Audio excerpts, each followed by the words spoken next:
Hello there, welcome to this show, which is all about how to facilitate a great workshop for a high-performing team that wants to reset and refocus and get ready for the 6 months or year ahead. So I'm really pleased you're here, and I'm streaming live on YouTube, Facebook, as well as LinkedIn, and you can also catch up with everything on replay. So if you can't make the entire video or you're watching on replay, then please do still connect with me. I'll answer all your comments and queries, whether you're watching live or whether you're watching after the event as well. So we've got a really packed agenda. I'm going to give you a full breakdown of how you might want to run a session for your team to refocus and reset for the coming months or the coming year.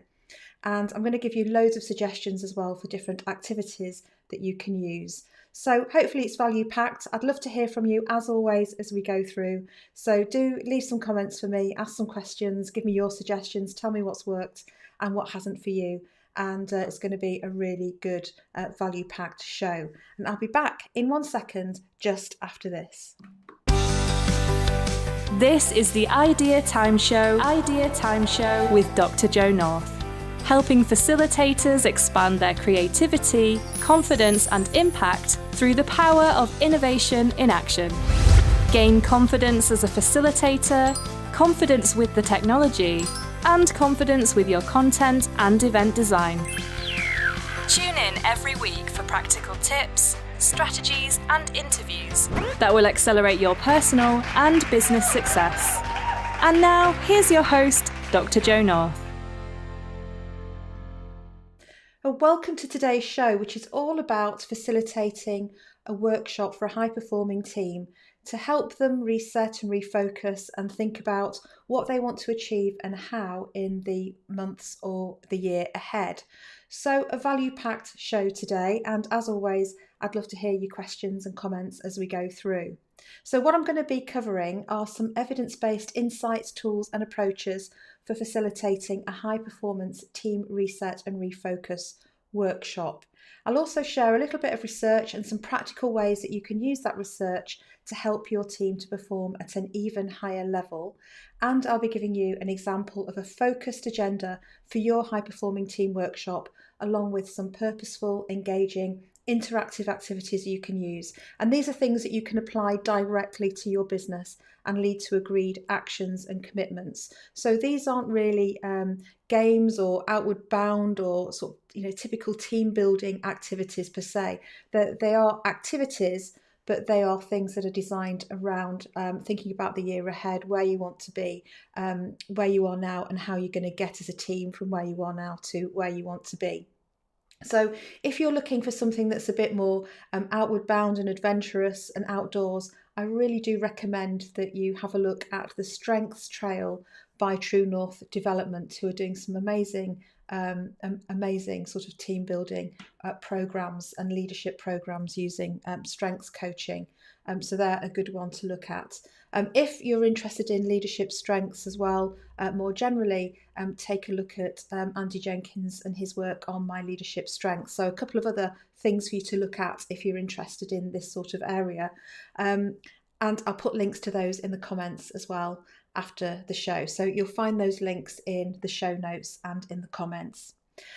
So as well, I'm going to give you some tips and techniques for opening up constructive and progressive conversations with the team. So everything I'm going to share with you here, as always, I've used it with many teams, literally hundreds, if not more than hundreds of people in different sorts of organisations around the world. So these are all proven. It's about you picking the ones that you think will work best for you and your team with the situation that you're in. So we'll get started, and where I want to begin is really about defining high performance. And everybody's got their own definition of high performance, I'm sure, but for me, from where I'm coming from in this episode, it's really about the team achieving sustainably and with excellence over the long term. It's not about going flat out, trying to be perfect, and then over time not being able to sustain that and people getting, stressed or burnout or whatever.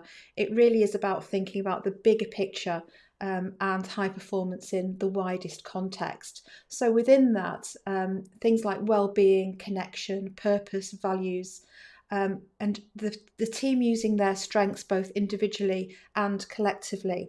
All of those aspects are absolutely integral to success. So when we're thinking about high performance, we're thinking about a very rounded, balanced, healthy, connected, sustainable view of high performance, not just a short burst, that we just can't sustain over a long period of time. And this is really for teams that are performing, pretty well. They're getting on well. Maybe some areas for improvement, but they're getting on together well. They're performing pretty well, and they just want to reset and refocus and go again. Reset goals and think about the plans to achieve those goals, and really, get everybody on the same page.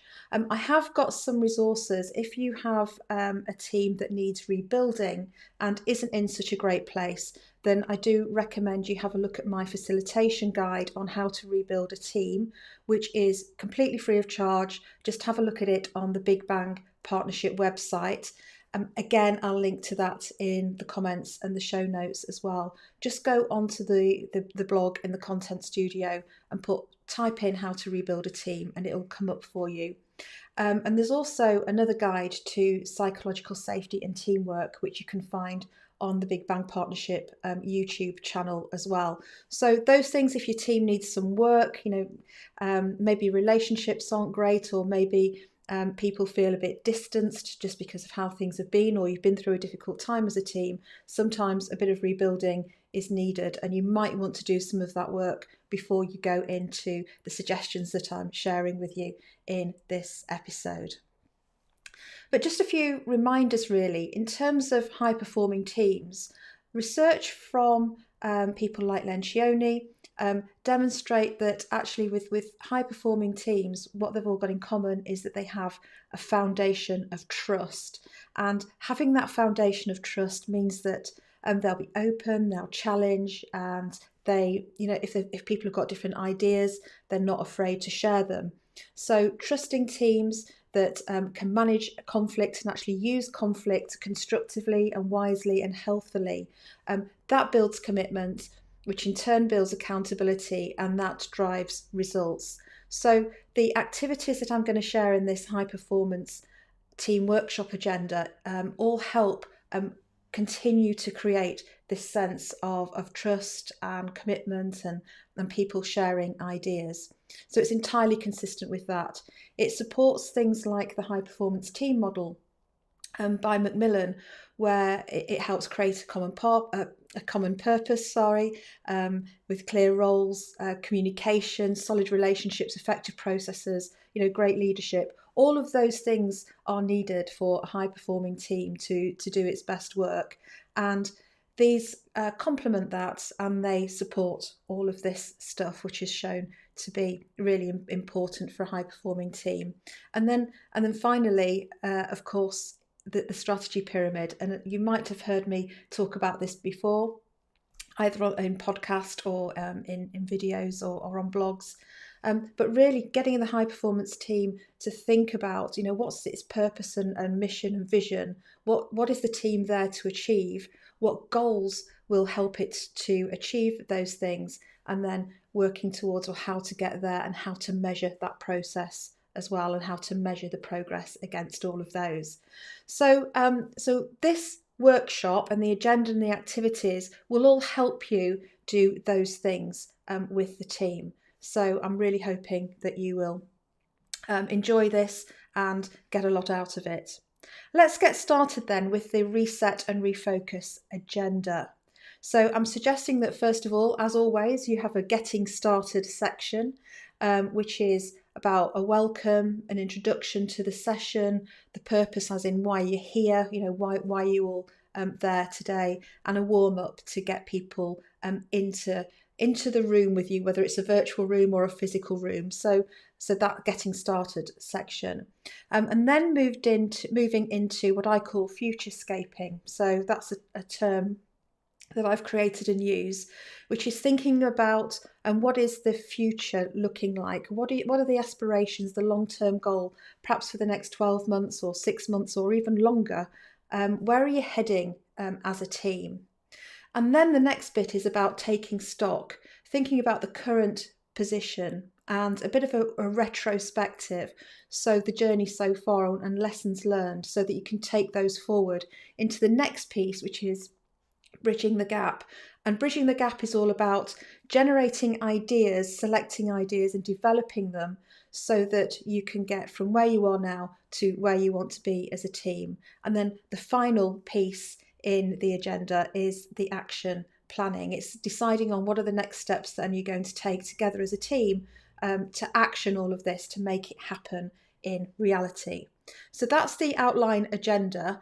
And what I've got for you is for some of the more creative elements of that agenda. I've got various different activities to suggest to you today that you can choose from and combine them in different ways to use them in your own agenda with your own team. So getting started then, it is really important to get people's minds out of the day job and the email or the conversation they've just been having on the phone or on Zoom or Teams or whatever, and into what you're doing. So that is important. And I've got loads of resources. Again, have a look on the Big Bang Partnership website. Look up icebreakers and warm-ups in the blog and energizers, and you'll find lots of ideas of how to do that, including when teams know each other. And once you've done that, you're then moving into futurescaping. And futurescaping is about thinking, where do you want to be? What is the vision for this team at the end of 6 months or 12 months or longer? And I've actually used this activity today with a team that are working on collaborating. And I really, really like it. It's a transformation map.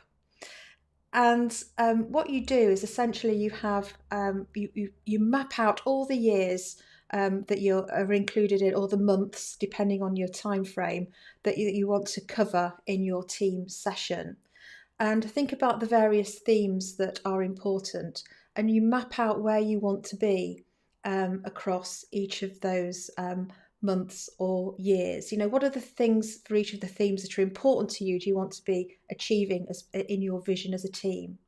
So I would give them the years, suggest a couple of themes perhaps as the prompts, or a number of themes. They could be things like customer experience, they could be things like efficiency, they could be things like engagement, I don't know, product quality, new business, all sorts of different things, things that matter and are relevant to you and your team. And then you're sort of saying where you want to be. What sort of impact do you want to be having? What sort of things do you want to be achieving? And that's one way that you could actually create a shared vision. And I like to get the years across the top on the wall or on a virtual whiteboard, and then get people putting sticky notes all over it so we can see what the aims are per theme as you go through. Another really nice tool, this is one you may have heard me mention before, but these, some of these are so versatile, is what I call the cover story activity. And this is where you ask the team, and you might have, if you've got a really big team, get everybody working in breakout groups for some of these activities, right, rather than one big group. So I would suggest groups of 3, 5, 6, something like that. And ask them to create an image with headlines of a magazine or newspaper cover saying what, when they've achieved the end of the year, what they want to have achieved. What would the cover story be if there was something in a magazine or a newspaper that really was celebrating the successes that the team's achieved? What would people be tweeting? What would the key messages be in a big interview? Who would the in-depth interview be with? And what would people be saying? What sort of things what sort of quotes might you get from different stakeholders to go with the article? What would be on Instagram? So I like to get people to use images as well as words. Sometimes I'll take in newspapers and magazines if I'm doing this in person, so that people can actually cut out and stick and create different versions of this. Or if you don't want to do that, you can just do it with pens, flip chart paper, or on a virtual whiteboard, and get people to drag in images and use sticky notes and all those sorts of things. So getting them to create the newspaper cover or the magazine cover of the future when they've completed and delivered all their aspirations at the end of a 12-month or a 6-month period. I also like using metaphor. So metaphor is where we use one thing to describe something else. So if I were to say that somebody is a busy bee, that I'm a busy bee, for instance, then busy bee is a metaphor for me. We use it a lot with it's pain in the backside, for instance. A pain in the backside is also a metaphor. There you go. And you ask them to create a poster that has a metaphor for how they want to be as a team and what they want to be achieving as a team, and then get them to do that and then finish it. And then, as a second step, ask them to create a second poster, which is a metaphor for how they see themselves right now, or how they've been over the last 6 or 12 months as a team currently. So, and the example I've got here is a real one. And I've sort of put some stickies over some of the specific content, but I love this one. This particular group was saying that in the future, their goal is to be a classic, full and delicious cheesecake with buttery biscuit base, a caramel layer, a cream cheese layer, and chocolate shards and strawberry topping, all coming together and blending in nicely and working as a single cheesecake. Whereas at the moment, in their current metaphor, was a deconstructed cheesecake. So all the right bits, sort of doing the right things and tasting right, but not working together, not coming together as something that creates a great result. And we got into quite a lot of depth about why this was, and why they'd chosen this metaphor and what it all stood for. And we got so much good content from the conversation about this. So I absolutely love this, and I've seen all sorts of metaphors. So it's a really nice thing that you can do, and it gets everybody involved. So there are a few creative visioning things you can do to get the team to think about where they want to be and the things you want to achieve together moving forwards. You've got future scaping.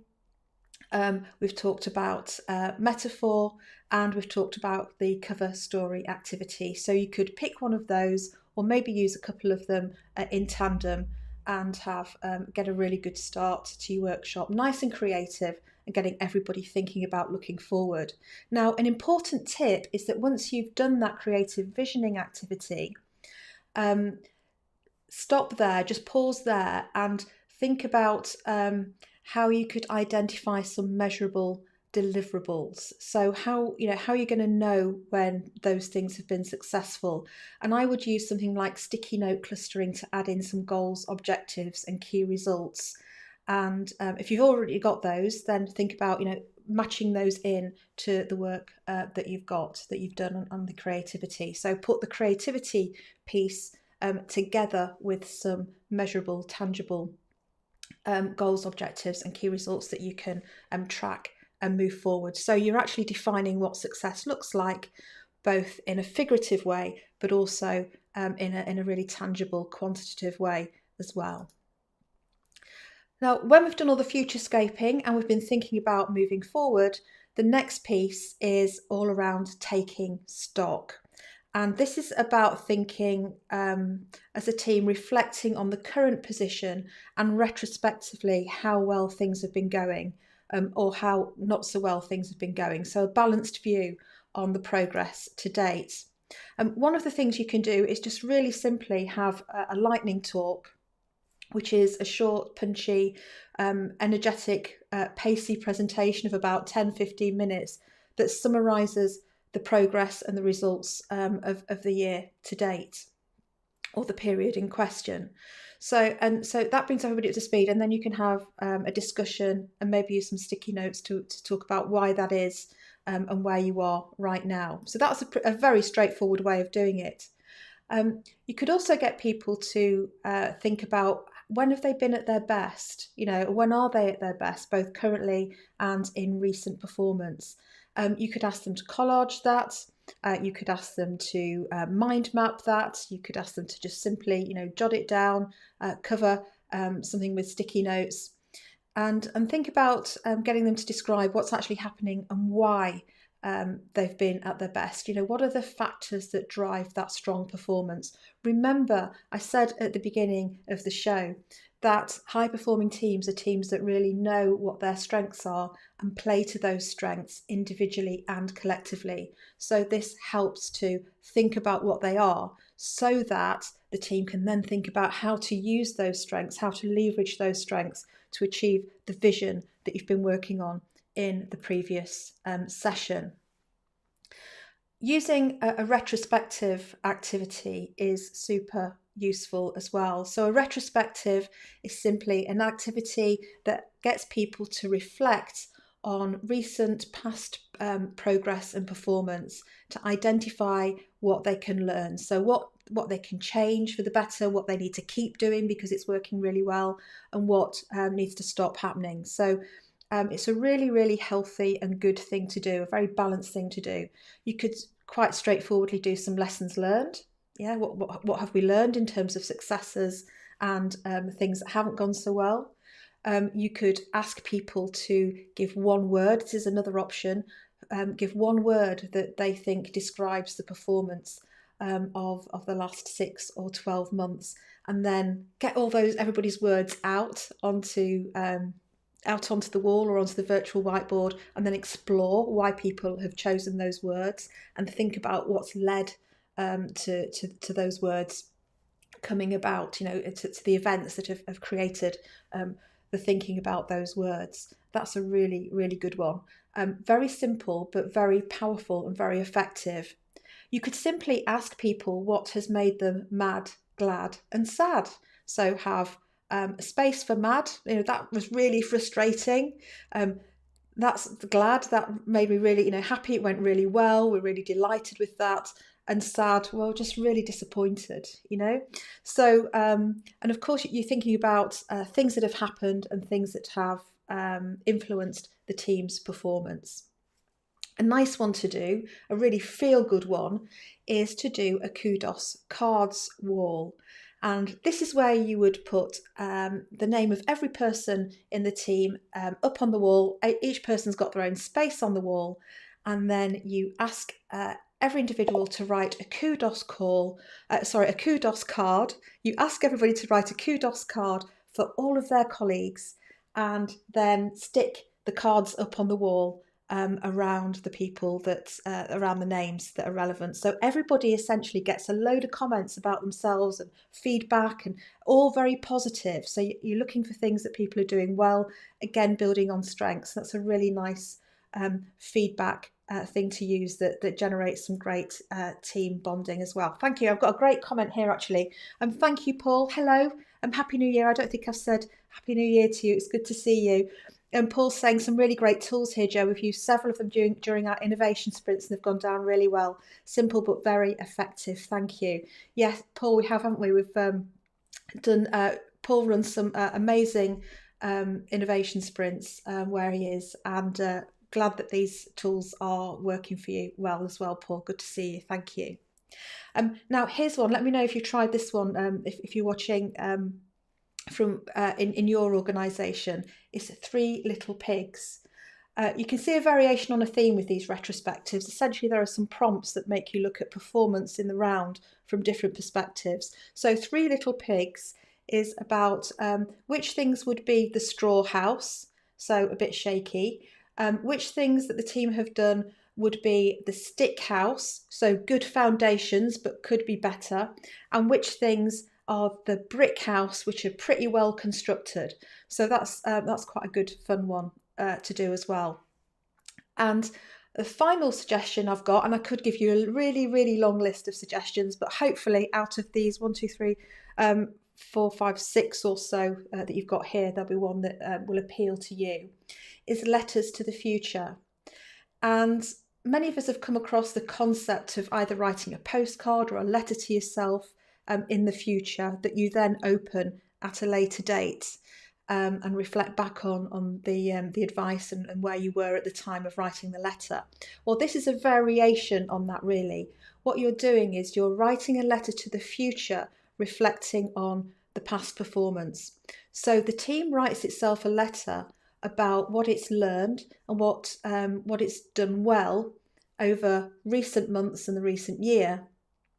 and that it wants to learn from in the year ahead. So that's what the letter to the future is. It's the team essentially writing itself a letter and saying what it would say and what they'd say to each other as well about what they've learned from the past year and the year to come. So I think there are some lovely retrospective options there. So be creative, try some different things, and think about what your team would need the most. You can do a couple of these. Again, pick two. And maybe go for a kudos cards wall, as well as the three little pigs. So you've got some individual elements in there and people getting some feel-good feedback, and very genuine feedback, but some stuff that really gives people a boost, as well as looking at performance in the round with something like the three little pigs and the straw, stick or brick houses. Okay, so we're nearly there now, because the next bit is you've decided where you want to be and you've thought about the vision and what success looks like. You've taken stock and thought about where you are, what's contributed to that performance. And now it's about getting from where you are to where you want to be. So these are all around idea generation, prioritization and development. And I'm just going to simply recommend that you have a look at doing some crazy eights. Crazy eights is an ideation technique that you'll find in Jake Knapp's book, Sprint. That's the name of the book, Sprint by Jake Knapp. And all you do is you get everybody to work individually. They have a piece of A4 paper that they fold a few times. So you get that there are sort of creases that create 8 boxes on the piece of A4 paper. And you set the timer for a minute, 8 times, and in each of those minutes, everybody sketches individually, working on their own, an idea to get them from where the team is now to where the team needs to be in the future. So just consecutively, a minute, stop, then straight into the next minute, stop into the next minute, and straight into the next one. You can also have one idea and develop that and improve on it each time, or people can have 8 separate ideas. It doesn't really matter as long as they're thinking creatively about how to get from where they are now as a team to where they want to be in the future.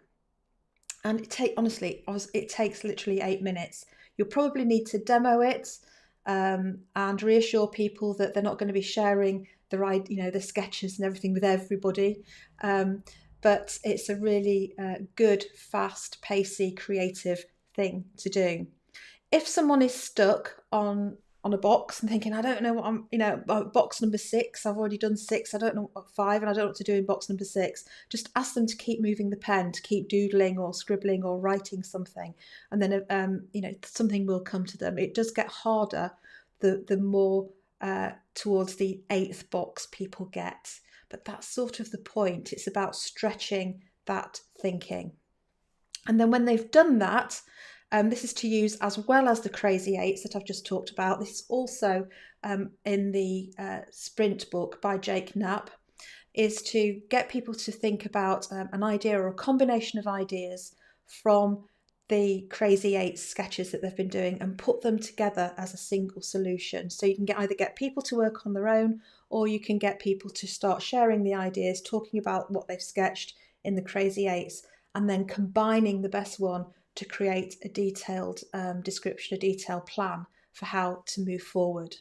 You might want to use something like storyboarding, where you ask them to put the solution in different frames, or using text and pictures and sketches to describe what they think needs to happen next. So just to recap there, because that was a lot, I would ask them to do crazy eights individually, 8 sketches, 1 per minute, consecutive minutes, on ideas to get from where the team is now to where the team needs to be. And then they would share their ideas and collectively in breakout groups create a single sketch that summarises the best of those ideas all working together in probably a storyboarded format. If you've got loads of ideas, you might want to get people to talk through them and then vote on the ones that they think are the priority or the most effective. If you've got a lot of different ideas coming forward and you're working with a large team. So something like sticky dot voting to decide on the best ones. Okay, and then the final thing, when you've done all of that, you've got all the ideas out there, you've picked the best ones, is to decide on what next. So create an action plan of who's going to do what, when they're going to do it, and how you're going to track the actions, and also when you're going to meet again, when you're next going to have a conversation about following through on this plan. Now, I think you could run that workshop and do it in 2.5 hours, something like that. So around 2.5 hours to get everything in, have a short break halfway through. If you keep it pacey, if you come prepared, if you know what the previous performance has been like, and people are ready to talk about that, and they've had a chance to have a think about the previous year's performance as well. I reckon 2 hours, 2.5 hours ideally would make a really great workshop. That's what I find, that's what works for me.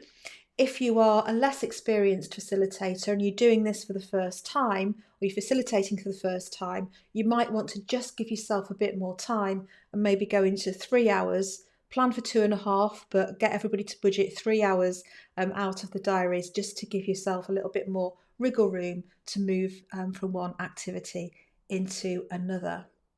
So there's your agenda. Welcome and warm up, do some future scaping. I've given you a variety of activities to choose from there to think about where you're heading for in the next 12 months. Then take stock about the current position and the performance to date, and then do some crazy eights and some solution sketching to bridge the gap to get you from where you are as a team now to where you want to be in the future. And finally, creating an action plan. Make sure you keep that momentum going. Make sure everybody knows what they're going to be doing next as a result of your workshop, and also when you will next be catching up with each other to see how you're doing and move all of this forward.